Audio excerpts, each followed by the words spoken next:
പത്തനംതിട്ടയിലെ ഇടത് സ്ഥാനാർത്ഥി doctor T M Thomas Isaac പത്രിക സമർപ്പിച്ചു. 3 സെറ്റ് പത്രികയാണ് വരണാധികാരിയായ ജില്ലാ കളക്ടർക്ക് മുൻപാകെ സമർപ്പിച്ചത്. LDF സ്ഥാനാർത്ഥിക്ക് തെരഞ്ഞെടുപ്പിൽ കെട്ടിവെക്കാനുള്ള പണം കുടുംബശ്രീ പ്രവർത്തകരാണ് നൽകിയത്.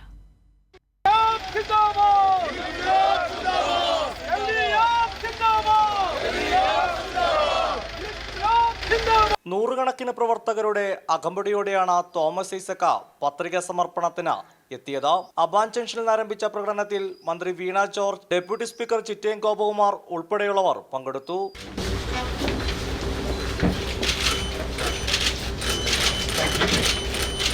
മൂന്ന് സെറ്റ് പത്രികയാണ് തോമസ് ഐസക് സമർപ്പിച്ചത്.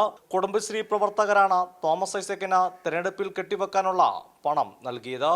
കുടുംബശ്രീ അംഗങ്ങൾ വലിയ പിന്തുണയാണ് നൽകുന്നത്. കാരണം എക്കാലത്തും കുടുംബശ്രീ രൂപീകരണം മുതൽ കുടുംബശ്രീയുടെ ഏറ്റവും വലിയ പിന്തുണ നൽകിയിട്ടുണ്ട്. ഇവിടെ തന്നെ കഴിഞ്ഞ ഒരു വർഷക്കാലത്തിനിടയിൽ കുടുംബശ്രീയായിട്ട് ബന്ധപ്പെട്ട് പല കാര്യങ്ങളും ചെയ്തിട്ടുമുണ്ട്. അതുകൊണ്ട് സ്വാഭാവികമായിട്ട് പിന്തുണയുണ്ട്. മന്ത്രി VN വാസവൻ, MLA-മാരായ KU ജനീഷ് കുമാർ, മാത്യു ടി തോമസ്, പ്രമോദ് നാരായണൻ, ജില്ലാ LDF നേതാക്കളും പത്രിക സമർപ്പണത്തിൽ സ്ഥാനാർത്ഥിയെ അനുഗമിച്ചു. കൈരളി ന്യൂസ്, പത്തനംതിട്ട.